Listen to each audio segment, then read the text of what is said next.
Okay, let's unpack this. Today, we're taking a deep dive into the latest financial results and strategic insights from Interactive Brokers Group. They're one of the world's leading automated global electronic brokers, right? We'll be pulling insights directly from their 2Q 2025 financial results announcement and their recent earnings call. Yeah, and what's truly fascinating here is that we're not just looking at, a balance sheet. We're examining how a major player in the financial world is actively navigating market dynamics, really innovating their platform and engaging this rapidly growing global client base. Our mission really is to extract the most important nuggets of knowledge so you can quickly grasp what's really driving their performance and maybe what it might mean for the broader investment landscape. Exactly. For anyone looking to get quickly but, thoroughly informed on how major financial platforms are performing and evolving in today's dynamic market, this discussion is your shortcut. You'll get those aha moments without, hopefully, the information overload. Okay, let's turn our attention to the core performance then. Interactive Brokers Group announced some undeniably strong, record-breaking results for the second quarter of 2025. What were the headline numbers that really stood out? You're right, the numbers are pretty impressive. Both their reported and adjusted diluted earnings per share came in at 51 cents. Now, that's a significant jump from $3.41 reported and $0.44 adjusted in the year-ago quarter. It's not just a small bump. It strongly suggests, I think, a strategic leverage of their highly automated platform. It allows them to translate market activity directly into shareholder value, probably more effectively than many peers. And how did that translate to the top line? Was the revenue growth mirroring that success, or are there maybe different underlying dynamics at play? The revenue story is, well, equally compelling. Net revenues for the quarter were $4,480 million. That's up substantially from the year-ago period. And this translated into robust income before income taxes of $1,104 million. But perhaps the most telling figure is their pre-tax profit margin. It hit an industry-leading 75%, both as reported and as adjusted. 75%. Wow. Yeah, a record for them. And this isn't just a strong number, it's really a testament to their lean, technology-driven operational model. Unlike many financial firms that see costs rise proportionally with volume, IBKR's automation lets them scale dramatically without a big increase in overhead. That really gives them a competitive edge. That's remarkable top-line performance. So, digging into the details a bit, where did that surge in revenue primarily come from? Was it mainly commissions driving it? Commission certainly played a big part, yeah. They saw a robust 27% increase to $516 million. And this was directly fueled by higher customer trading volumes. We saw stocks up 31%, options up 24%, and futures up 18% compared to the year-ago quarter. So yes, more active traders meant more commission revenue. And I recall a unique detail mentioned about those commissions, something about a factor making the underlying growth even stronger than the reported figure might suggest. Yes, that was a fascinating point. The SEC fee rate, which is usually passed through to customers and included in commission revenue, was actually reduced to zero halfway through the quarter. Yeah. So if that fee had been in effect for the entire period, commission revenue would have been an additional $15 million higher. Ah, okay. It just highlights that the organic growth was even more robust than the initial number reflects, really. Right. So beyond commissions, which clearly benefited from higher trading volumes, it looks like their net interest income also saw a significant bump. What's behind that new high? Well, net interest income increased 9% to $860 million, Ah. another record for them. This was primarily fueled by higher average customer credit balances and increased securities lending activity. Now, the figure also includes a one-time $26 million credit related to the recovery of taxes withheld at source. But even without that, it would have been a record $834 million. They also benefited from a decrease in interest expense paid on customer cash balances, thanks to lower benchmark rates. And it's clear their strategy of keeping their investment portfolio's average duration less than 30 days is, well, effectively maximizing those short-term yields. That's a pretty comprehensive breakdown of the core revenue streams. Were there any other significant shifts in revenue or expenses that caught your eye, or was it mostly those big drivers? Well, on the revenue side, other fees and services did decrease slightly by 9% to $62 million. That was mainly due to a drop in risk exposure fees, though this was partly offset by an increase in FDIC sweep fees, relating to moving customer cash into interest-bearing accounts. On the expense side, execution, clearing, and distribution fees rose by only 1% to $116 million. That's despite significantly higher trading volumes, which again points to their efficiency. Yeah, that's interesting. General and administrative expenses did increase 17% to $61 million, primarily due to higher advertising, which makes sense given their growth push. And their compensation and benefits expense as a percentage of adjusted net revenues remained pretty consistent at 11%. That's even with a moderate 5% increase in staff headcount to just over 3,000 people. So we've dissected how the impressive revenue stream is driven by efficiency and market activity. But these numbers aren't just isolated victories, they're the fuel, right? And it seems that fuel is being put to excellent use in growing their actual client base. What does the customer story look like? Are they bringing in new people? You're absolutely right to connect those dots. And the answer is clear, undeniable growth. Customer counts surged 32% year over year to 3.87 million. What's truly remarkable, I think, is that they added 250,000 net new accounts in just this single quarter. Just Q2, wow. Yeah, bringing their year-to-date total to over 528,000. And to put that in perspective, that's more new accounts in the first half of this year than they added in all of 2023. Those growth numbers are certainly compelling, but managing such rapid expansion can often strain resources. How is Interactive Brokers achieving this without seeing significant cost increases? What does that tell us about their model? Well, this is where their automation really shines. Their application processing is so highly automated that they can efficiently manage these surges in new accounts without needing a substantial increase in headcount or their core cost base. And it isn't just about processing applications. This new account growth, combined with very active trading, also drove customer equity up 34% to $664.6 billion. 664 billion. Yeah. And customer credit balances up 34% to a record $143.7 billion. They truly scale through technology. It's pretty core to their strategy. And what about the trading activity itself from these clients? How active are they actually on the platform? Well, their daily average revenue trades, or DARTs, increased by a remarkable 49% to 3.55 million.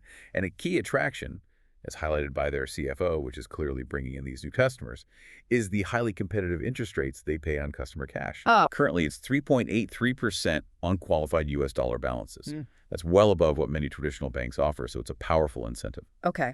So beyond the raw numbers, what strategic moves are they making to keep this momentum going and adapt to the evolving financial landscape? Their comprehensive overnight trading offering, for instance, sounds like a pretty big play for their global clientele. It absolutely is. Their overnight trading volumes grew over 170% just from Q2 2024 to Q2 2025. And this is critical for their global client base because, their overnight hours often correspond to daytime trading hours for customers in Europe and Asia. Makes sense. They offer an extensive product set, too. Over 10,000 U.S. stocks and ETFs, plus U.S. equity index futures and options, global corporate bonds, U.S. treasuries, European and U.K. government bonds. The CEO actually anticipates that the differences between trading hours will effectively diminish over time, leading to more prevalent overnight trading in the future. It's a clear move to capture more of that 2047 global market. And they also discussed significant platform enhancements, didn't they? And new product introductions that seem geared toward handling that scale and attracting more users. That's right. They routinely roll out thousands of software releases and product configuration changes. It's constant iteration. Key enhancements include improvements to their automated trading system, the ATS. That's their core engine processing trades and orders.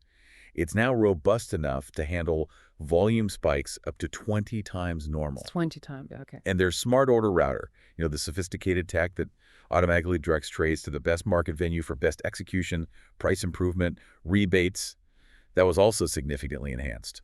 These are fundamental back-end improvements that make the platform more reliable and, frankly, more efficient for traders. And what new tools are they offering directly to investors? Anything stand out? Yeah, a couple of things. They launched Forecast X for retail clients across Europe, the U.S., Canada, and Hong Kong.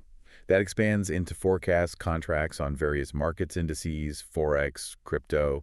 And very recently, just yesterday actually, they introduced investment themes. Yeah. This is a new discovery tool designed to help investors turn broad market trends into actionable trading ideas. How does that work? Well, you can start with broad topics like generative AI or nuclear energy to instantly uncover related companies. Or you could even begin with a ticker symbol to view detailed company profiles, competitors, global revenue sources. It's about making complex research more accessible, really. Sounds useful. It sounds like they're really building out their whole ecosystem. What's the outlook for their introducing brokers, the firms that route their client trades through Interactive Brokers? The number of integrations increased compared to the previous quarter, and the pipeline remains very strong, according to them. What's notable is that some firms that previously opted for competitors or even built their own in-house systems are now re-engaging with IBKR. Oh, interesting. Yeah, recognizing the platform's superior offering and cost efficiency, it suggests their value proposition is becoming increasingly undeniable in that space, too.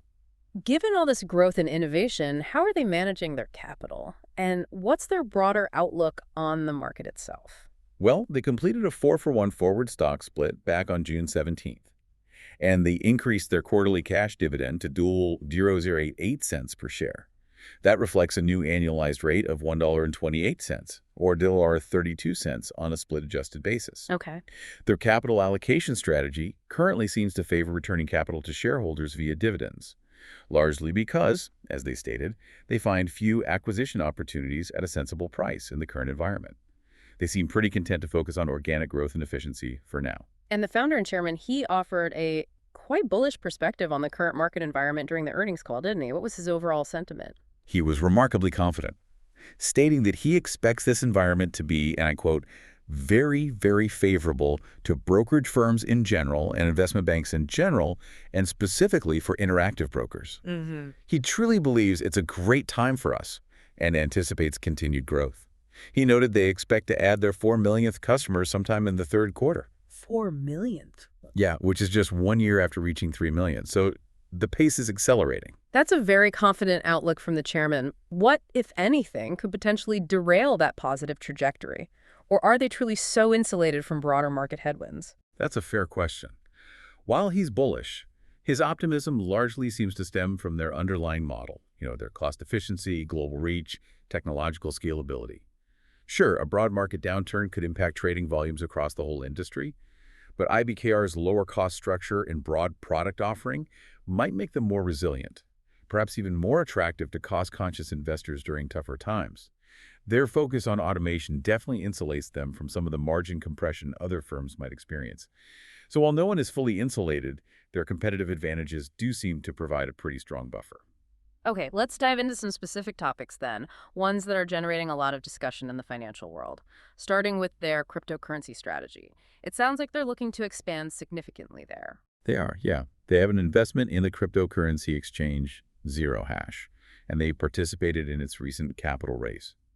They're actively working on several new initiatives, adding more cryptocurrencies, enabling clients to fund accounts with stablecoins, implementing crypto asset transfer capabilities, and adding staking later in the year. Staking too. Okay. Geographically, Europe is a key focus for their crypto expansion in the coming quarters. The CEO did express some disappointment, though, with their current crypto market share given their lower costs. But he noted that the changing environment, with what he termed a significantly friendlier administration towards crypto, means they have to react. Investors and clients increasingly expect access.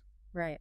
What about the emergence of these tokenized equity products, especially in Europe? It sounded like there was a strong opinion being voiced on those from the company. Oh, definitely. This really raises an important question about product quality and transparency. The CEO offered a very sharp contrast between their direct offering of real U.S. shares and ETFs and what some competitors are providing. For instance, he described Robinhood's tokenized U.S. stocks for European clients as fundamentally worse. He said they're derivatives on a limited number of symbols, only around 200. Derivatives, not actual shares. Exactly, not true ownership interest. They're over-the-counter contracts, non-transferable, and significantly higher in cost.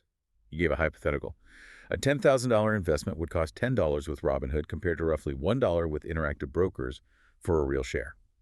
So he sees a clear and pretty significant disadvantage to these tokenized versions then. Did he offer any other examples or concerns? He absolutely did. He similarly critiqued Kraken's X shares, noting their creation and redemption fees 0.5% each way, plus a management fee of 0.25% per year. And he also highlighted recent Wall Street Journal reports of very significant price differences between these tokens and their underlying shares. Price differences, how bad? Well, he mentioned extreme examples of Amazon tokens trading at 4 times or even 100 times the actual stock price due to a sheer lack of liquidity. And that's a crucial point, right? If you can't easily buy or sell them at a fair price, their value becomes highly questionable. It sounds like his conclusion was quite pointed then, almost a warning. Indeed. He summarized it by saying, quote, "Stock tokens at this time seem like a great opportunity to do much worse than buying an ordinary share." His strong stance is clearly rooted in the fundamental investor protections and liquidity offered by directly owning the underlying asset versus, well, a derivative product that might sort of masquerade as a direct share. Let's also touch on zero DTE options, that's zero data expiration options. Mhm. These are very popular, but it sounds like there are some significant complexities beneath the surface. They are incredibly popular, yes, and active, particularly for index options like the S&P 500, which settle in cash. That's relatively straightforward. However, for single stock options, which settle physically, meaning actual shares change hands, it's a lot more complicated. Well, the core problem arises when exercise requests are submitted after the main market session closes. This can lead to unexpected volatility and assignment activity, especially on earnings days or with significant news. It creates a lot of operational challenges and potential surprises for traders. The industry recognizes these issues. And while cash-settled zero DTE stock options could be a potential solution, that would introduce its own set of problems. So it's a real balancing act between popularity and practicality right now. Okay. And finally, we heard about an uptick in securities lending revenue this quarter. Was that a broad-based increase across many different securities or more concentrated? Not entirely broad-based now. While the uptick was significant, it wasn't driven by a diverse range of securities. Instead, a few high flyers, as they put it, played a pretty significant role. So even though IPO and merger and acquisition activity haven't substantially impacted the broader securities lending market yet, IBKR has consistently been successful in increasing the total notional dollar value of securities they lend out. It suggests they're very good at identifying and capitalizing on specific, high-demand lending opportunities when they arise. We've truly unpacked an incredible amount of detail today, from the record-breaking financial performance of Interactive Brokers Group to some fascinating insights into their strategic product developments, and their candid, really no-holds-barred views on emerging market products like tokenized equities. Yeah, this discussion really illustrates how a blend of robust technology, global reach, and just a relentless focus on efficiency and value proposition can drive really impressive growth, even in a complex and rapidly evolving financial market. It highlights the power of that scalable, technology-first approach they've taken. As we wrap up, here's maybe a final thought for you, our listener. Given the ongoing drive for innovation in financial products and the sometimes stark differences in how new offerings are structured, how important is it for investors like you to truly understand the underlying mechanics and inherent risks of the instruments you're trading, especially as the lines blur between traditional and novel assets? What stood out to you in today's deep dive?